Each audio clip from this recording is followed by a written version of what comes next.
नमस्कार। आज इस वीडियो में हम बात करने वाले हैं कि कैसे आप क्रेटिनिन के लेवल को कंट्रोल कर सकते हो अपनी डाइट से, अपने खाने पीने को बदलकर। अगर एक किडनी फेलियर का पेशेंट अपनी बॉडी के अंदर क्रेटिनिन के लेवल को कंट्रोल करना चाहता है तो उसके लिए ये बहुत ज़्यादा ज़रूरी हो जाता है कि कुछ चीज़ों के बारे में वो जाने। और सबसे पहले ये कि क्रेटिनिन क्या है और कहाँ बनता है। तो जो क्रेटिनिन होता है, जिसे देखकर हम अक्सर बहुत ज़्यादा डर जाते हैं, वो हमारी बॉडी में बनता है, हमारी मसल्स में। तो मसल्स में बनने वाला वो प्रोटीन है जो कि है वेस्ट मटेरियल, जो कि किडनी से बाहर जाता था, मगर किडनी के कम काम करने की वजह से अब वो बॉडी से बाहर नहीं जा पाता और वो बॉडी में बिल्डअप हो जाता है। तो अगर एक किडनी फेलियर का पेशेंट अपनी बॉडी के अंदर क्रेटिनिन के लेवल को कंट्रोल करना चाहता है तो क्रेटिनिन की फॉर्मेशन को हमें डाउन करना होता है। तो हमें ये समझना पड़ेगा कि क्रेटिनिन हमारी बॉडी में बन कहाँ से रहा है। तो क्रेटिनिन जो है प्रोटीन है, तो बनता भी प्रोटीन से है। तो प्रोटीन कोई अगर किडनी फेलियर का पेशेंट ज़्यादा खाता है, जैसे नॉनवेज ज़्यादा खाएगा, दूध ज़्यादा पिएगा, पनीर ज़्यादा लेगा, दालें ज़्यादा खाएगा, तो उससे क्या होगा कि बॉडी के अंदर क्रेटिनिन की फॉर्मेशन ज़्यादा होगी। और ये ज़्यादा क्रेटिनिन की फॉर्मेशन हुई है, ये हमारी KFT रिपोर्ट में आना शुरू हो जाएगी कि क्रेटिनिन के लेवल बढ़ने शुरू हो गए हैं। दो, अगर हम चाहते हैं कि हमारी बॉडी में क्रेटिनिन के लेवल एक्स्ट्रा ना बढ़े, हमारी बॉडी में क्रेटिनिन के लेवल डाउन हो, तो हमें बॉडी के अंदर प्रोटीन के इंटेक को कम करना होता है।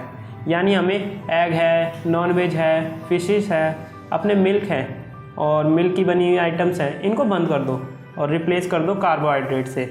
यानी हम इसे वीट से, राइस से रिप्लेस कर देंगे। अगर हम इसको सही तरीके से रिप्लेसमेंट लेकर चलते हैं तो प्रोटीन की जगह हम कार्बोहाइड्रेट से रिप्लेस कर सकते हैं, जो कि बॉडी के अंदर किसी भी टाइप की डेफिशिएंसी नहीं होने देता है।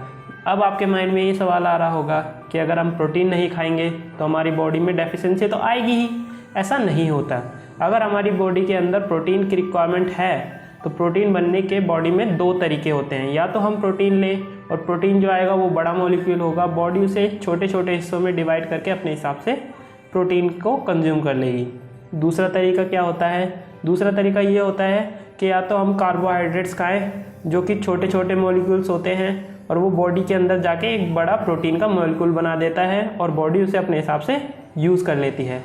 तो एक किडनी फेलियर के पेशेंट के अंदर कार्बोहाइड्रेट से जो पाथवे है हम उसे यूज़ करते हैं।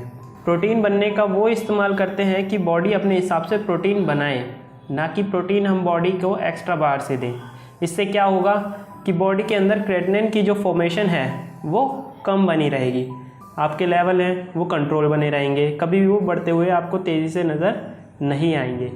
अब अगर हम क्रेटिनिन को और कंट्रोल करना चाहते हैं तो सिर्फ डाइट से काम नहीं बनता। डाइट में से प्रोटीन निकाल कर अकेले काम नहीं बनने वाला। हमें अपने कुछ चीज़ों पर ध्यान देना है, क्योंकि जो क्रेटिनिन है वो मसल्स पर बन रहा है। तो कोई भी चीज़ जिससे भी हमारी मसल्स की एक्टिविटी बढ़ती है उससे हमारी बॉडी के अंदर क्रेटिनिन का फॉर्मेशन बढ़ती है। यानी अगर एक किडनी फेलियर का पेशेंट को अगर वो थकावट वाला काम करता है, जैसे एक्सरसाइज करता है, रनिंग करता है, जॉगिंग करता है, स्विमिंग करता है, कुछ भी ऐसी चीज़ें करता है जहाँ पर उसकी मसल्स की एक्टिविटी बढ़ती है, तो वहाँ पर पेशेंट को जो क्रेटिनिन का लेवल है वो भी बढ़ते हुए दिखाई देता है। इसी तरह से कुछ और चीज़ें होती है जो हमारी बॉडी के अंदर क्रेटिनिन की फॉर्मेशन को इतनी तेज़ी से बढ़ा देती है। जैसे एक किडनी फेलियर के पेशेंट को फीवर आ जाता है तो क्या होता है, ये मसल्स में बहुत ज़्यादा क्रेटिनिन की फॉर्मेशन को बढ़ा देता है। मसल्स थकना शुरू हो जाती है, उसे पेन होने लगता है। उससे क्या होता है, उससे क्रेटिनिन की फॉर्मेशन बढ़ने लगती है।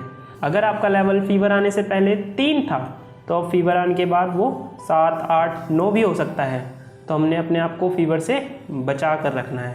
इसी तरह से अगर एक किडनी फेलियर पेशेंट को ठंड लगती है, शिवरिंग होती है, तो क्या होता है, शिवरिंग की वजह से मसल्स के अंदर क्रेटिनिन की फॉर्मेशन बढ़ जाती है, जो कि दोबारा से आपके KFT रिपोर्ट में आना शुरू कर देती है। इसी वजह से एक किडनी फेलियर पेशेंट को एक हॉट क्लाइमेट में रखा जाता है, जहाँ पर बॉडी का टेम्परेचर वो मेंटेन रहे, उसे ठंड ना लगे, बॉडी में किसी भी तरह की शिवरिंग ना हो, जिससे पेशेंट की क्रेटिनिन लेवल जंप ना करे। और क्रेटिनिन के लेवल अक्सर ट्रैवलिंग के अंदर भी बढ़ते हुए देखे जाते हैं।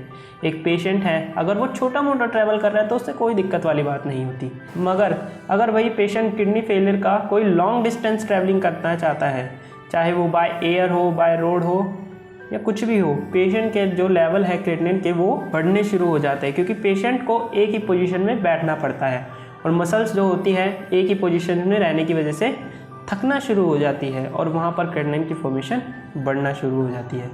इसी तरह से अगर एक पेशेंट के बॉडी में कहीं पर भी फोड़ा बन जाए या कहीं पर भी पस फॉर्मेशन शुरू हो जाए तो भी क्रिएटिनिन के लेवल बहुत तेज़ी से बढ़ने शुरू हो जाते हैं। तो ये वो फैक्टर्स हैं जो किसी भी बॉडी के अंदर क्रिएटिनिन की फॉर्मेशन को तेज़ी से बढ़ा देते हैं। अगर हम एक किडनी फेलियर पेशेंट के अंदर क्रिएटिनिन को कंट्रोल करना चाहते हैं तो हमने क्या करना है, हमें प्रोटीन नहीं खाना, हमें नॉनवेज नहीं खाना, दूध नहीं लेना, दालें नहीं खानी, पहली चीज़। दूसरी चीज़, हमने किसी भी तरह की हैवी एक्सरसाइज नहीं करनी, चाहे वो रनिंग हो, जॉगिंग हो, बैडमिंटन खेलना हो या कुछ भी ऐसा हो जहाँ पर हमारी मसल्स की एक्टिविटी ज़्यादा बढ़ने लगे।